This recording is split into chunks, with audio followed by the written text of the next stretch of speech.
Hey y'all, welcome back to the channel. This here is Portie's Garage, home of DIY, mostly geared to automotive, but here at Mix, you never know what you're gonna get. So today you can see we're on the back porch again. So that means we're reviewing a radio.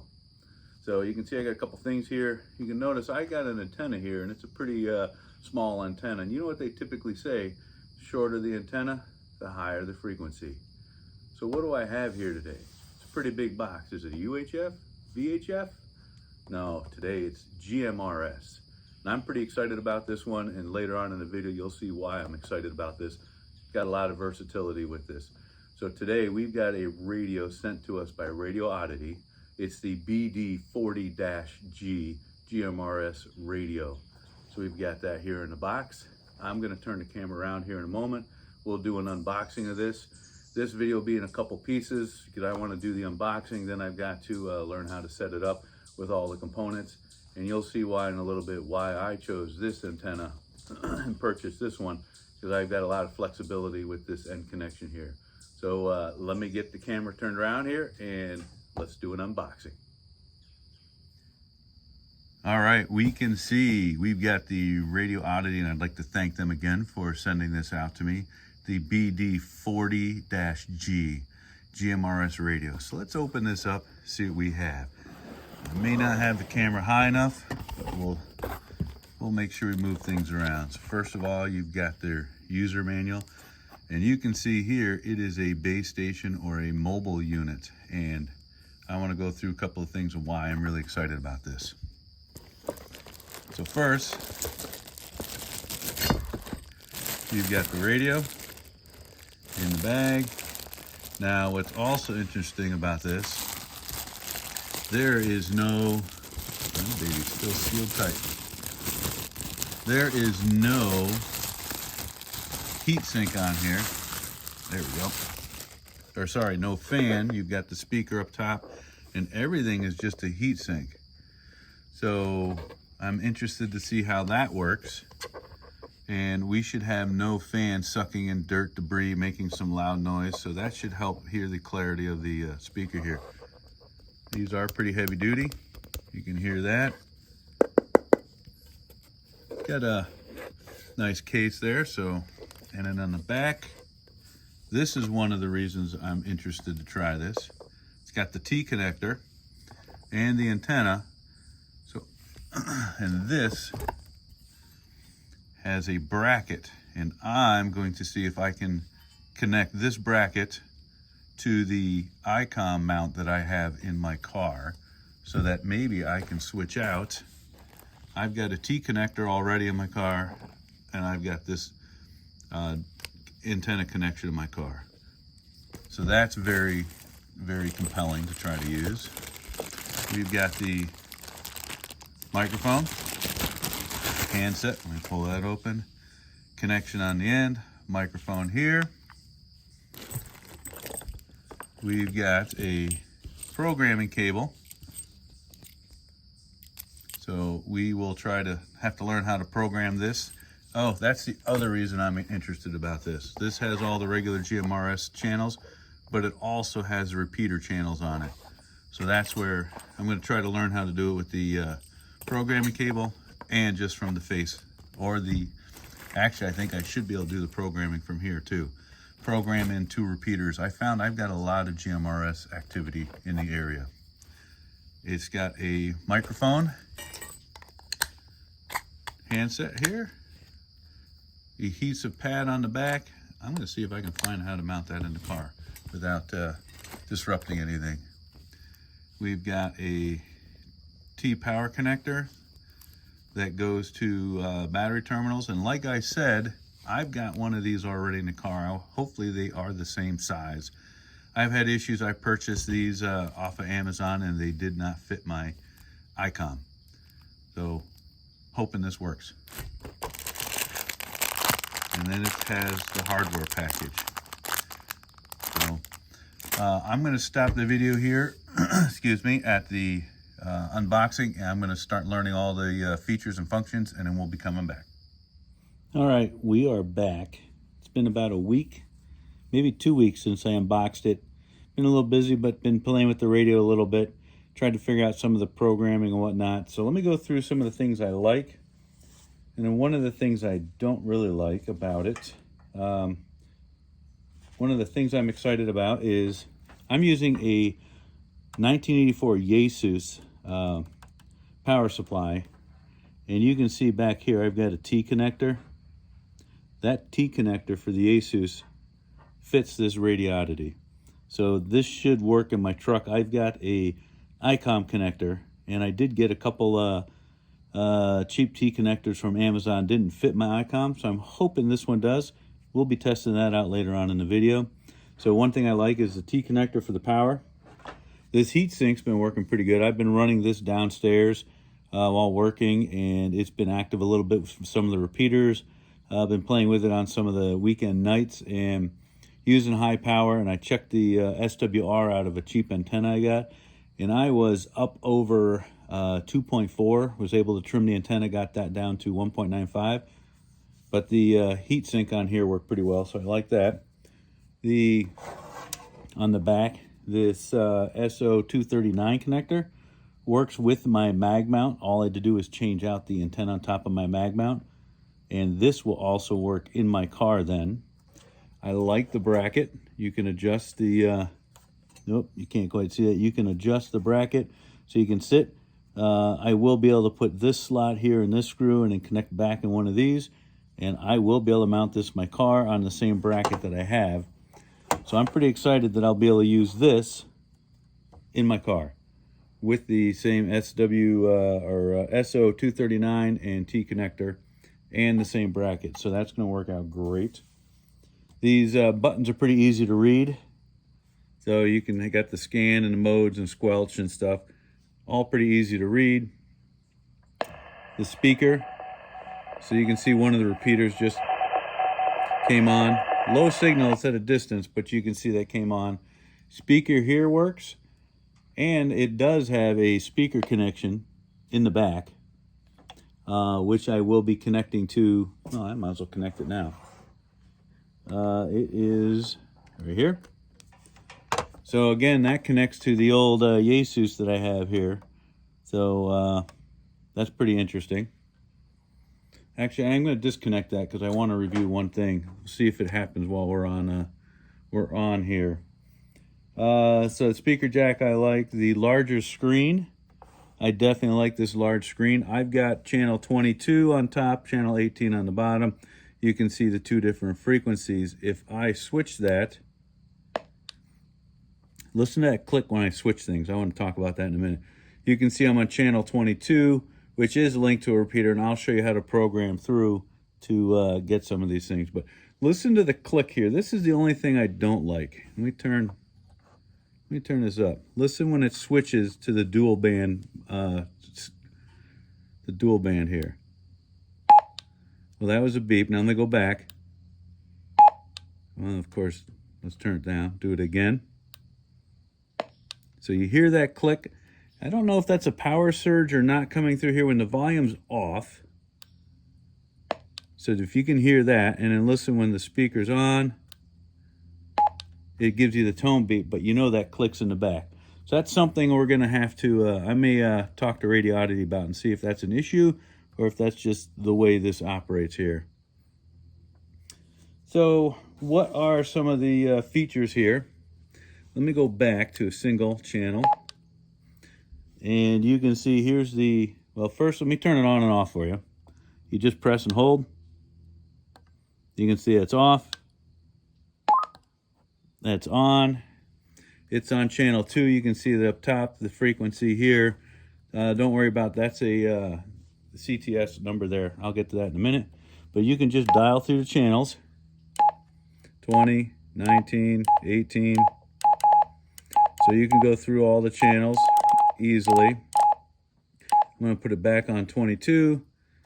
Hit the scan. I've got the dual watch going now. So if you switch modes, it does have the 1 through 22 are the channels for GMRS. Then there are channels 23 through 30 set aside. And let me show you in the book. Let me turn that down. lift it up a little bit so you can hear. I'm picking up a repeater. And that repeater was down in Detroit, which is about 30 miles away or so. Let's see if this is coming in. So here's the instruction booklet, and you can see it gives you the channels, the frequency, the power rating on it here. And that goes down to 22, and then you go down to 30, and these are good for repeaters. And they have high and low power. So the other thing it's got, let me see if I can switch mode. Oops. That's a Flint repeater coming in. So now let's see if I hit mode. All right, sorry there. So when you on the dual band watch, you can't switch. But so now if you look, I'm on UHF, and I've got this handset. I've got these memory channels 1, 2, and 3 set to UHF repeaters, which you can listen, you cannot transmit on UHF. So that's just something, and that UHF goes from 400 to 480. So I'm going to go back to the GMRS. Oh, that's the other thing. This handset, it's very stout. Nope, I just turned buttons off here, sorry. Let me pause this and get right back. All right, so I'm back. Sorry about that. It's funny, I've got the antenna over on my smoker not too far away. Got this set to high power. I've got a cheap LED light behind me, and I accidentally hit the handset. And it turned the LED light off. So anyway, let's get back. This handset is pretty stout, pretty heavy. These buttons are larger than the normal buttons. I can actually get my fat fingers on them. I can feel them, they're tactile. I like this handset a lot. Better than a lot of the other ones. I actually might like this better than what's on my ICOM. So just thought I'd bring that up. So we are on UHF. Excuse me. There's 199 channels you can store. So if you got a bunch of UHF that you want to put in here, you can store them on there. Power settings.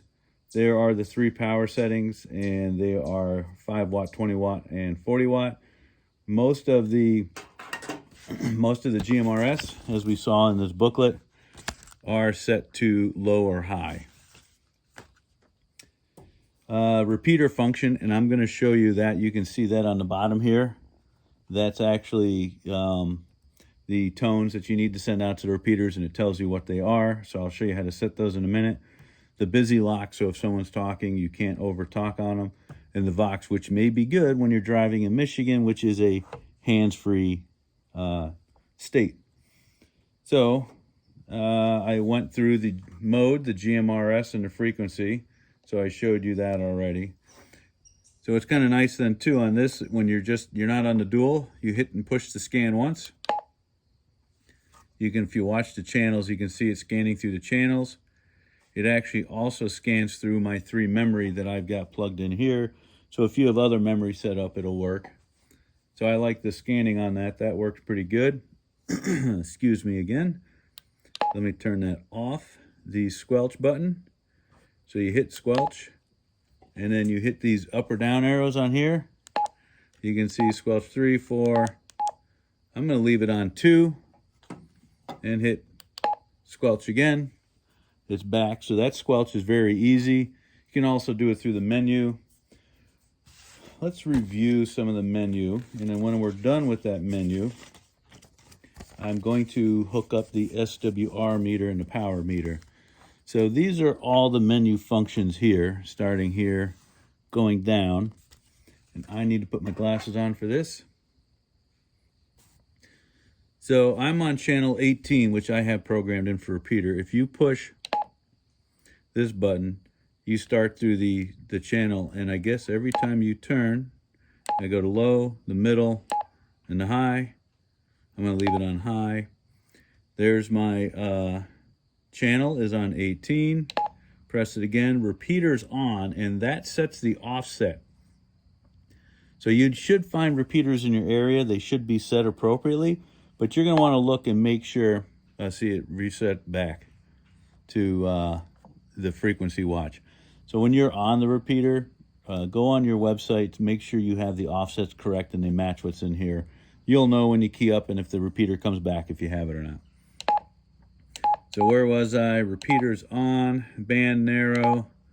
We have a cat joining us here. See if he gets in the way. And here's these tones, 141.3. That's my tone for my local repeater. And you can see it sitting right here. So that's on. Let's go back to there. Same, the transmission tone and the receive tone. Your Vox volume. Busy lock is off. Beep is on. People may want me to turn that on. Call tone is set to 3. Timeout 180 seconds. Back to power. So those are most of the functions there. Let me set up my SWR, move the phone around a little bit, and then we'll try to contact a couple people and see if anybody will come back. So give me a second to get the SWR set up in the power meter. All right, so I've got this set to channel 20, not on a repeater. I checked the book here quickly, and 20 we can have high. We are on high power instead of low. Let's make sure on high. We'll let that click back, and then we will check with the SWR meter here. Give me 1 second. See if you can see that. And the light went out. So we're at 25 watts instead of the 40, and we had a 2 SWR. So that's on the high power, and I think that's what I've been getting on most of the channels was around 25 to 28 watts. So that's what the power looks like she's coming out at. I'm not sure if I'm having any loss in my line that I've got in the back. This is where the connection here you can see to the SWR. So let me turn this off and go back to the repeater channels and see if we can make contact with anybody. All right, so I've got the SWR taken off, sitting back here. We're on channel 20. Let me rotate this to channel 22, press and hold scan. You can see I got the dual watch up. And I'm going to try to make contact with one of the repeaters. 22 is the Detroit repeater. 37 miles away, if it's the same spot. I believe it's on the Ren Center, I'm not 100% sure. And the 18, I think that's on a McLaren Health in Flint. That's about 20 some miles away. 18's over some hills. Again, I do only have a cheap antenna that I got off of Amazon. 25 bucks, not the best, but we'll give it a shot. And then the switch between, so if you're on this top channel up here, 22, that's where the signal will be sent out at. If I hit the pound button here, let me do that, and you can watch. Make sure you can see this. 22 and 18 are going to switch. 18's on top, so now I'll be transmitting on 18. So let's try the Detroit repeater first. So I'm going to call out now on 18. 18 still coming back. WSDZ 927, testing a Radioddity 40-watt base mount unit from the Holly area, looking for a signal report. WRBG374. I am hearing you loud and clear. There is a little bit of static. Let me know how you're hearing me on the radio. You are coming in loud and clear. Doing this testing for YouTube, Portie's Garage. Just wondering if you don't mind being on the YouTube channel. Thanks for coming back. If not, I will not use the footage. That transmission was much better, and I have no problem being on your YouTube video. Could you repeat what the channel is? I caught something garage. It is Portie's Garage. Hitting the Detroit Detroit repeater. I'm in St. Clair Shores, Harper and 9 Mile-ish. So we're quite a haul away from each other. All right, well, thanks for coming back in the signal report. This worked out good. That's a little warm up there, Very but not cool. bad. Yeah, I'm very familiar with what you're talking about. That most mobiles all take the same antenna mount, and luckily, sounds like you're going to be able to just plug and play with take the other radio out. Well, if you're 27 miles from the repeater with hills in between you and that, you're doing pretty darn good. I just found it, Portie's Garage. I just subscribed to it.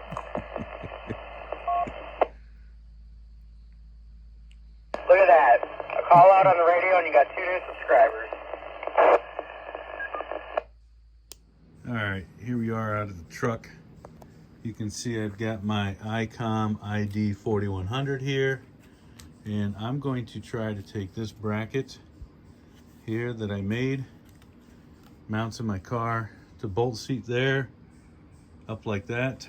So I'm gonna try to take this bracket. You can see I got some extra holes to adjust the height, and install it here. And then once that's done, I have this installed on here. I just take this off of the mag mount that on the top of the truck where I've got the MNO mount, and then T connector. I've already got the SO239 in the car. So let me see if I can get this turned around, and I'll show you what it looks like then. All right, that actually fit on pretty good. So you can see I still left it on this front one here. I could adjust and put this screw up here, or adjust the height that I want so I can get an angle, and then put the back here. If I flip this over on the bracket, you can see I got 2 of the screws in.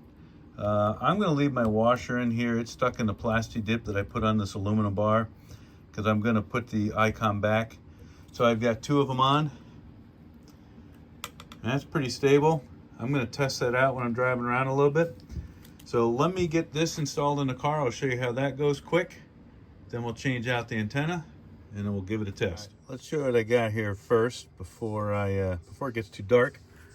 So you can see, and put this down over here. I've got the bolt for the seat. I just take that out. It's either a 10 or 12, I don't remember. You can see I've got the antenna connection, the T connection. I did just check it, and it does fit, so I'm happy about that.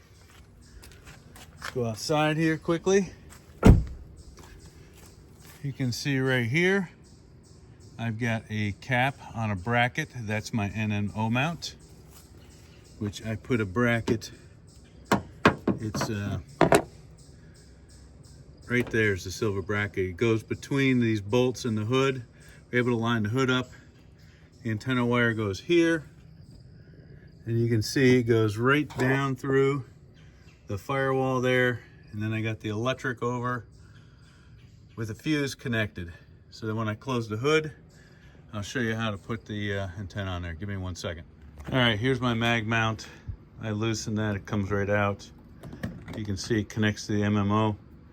The only thing I don't like, this has just a little nipple on the bottom. It doesn't have a collapsible pin on it. So let's hope it makes contact. Let's set that down first. I loosen that so I can just peel this off quick. With this MMO mount here, hopefully that is as high as the other one. See if I can thread this on without stripping anything. So that goes on. Let's put it tight and we'll see if it connects. So now my cable connection is on the bottom, and I do get water piling up down here.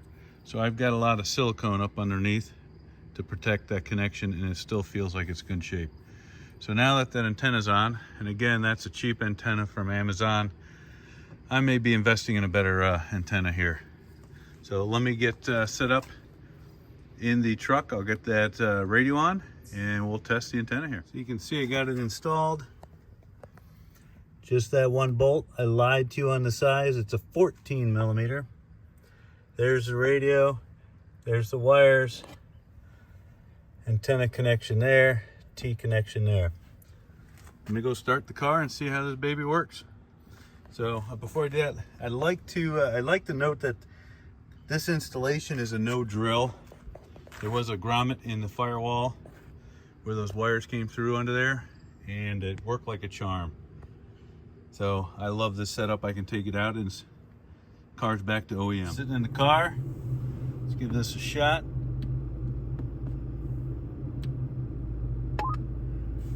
Baby turns on.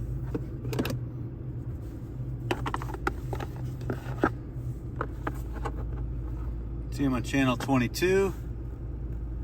I'm going to push and hold the scan button here. So now we're in the dual watch. Turn that volume up. I'm just going to press key up, see if I can hit the repeater.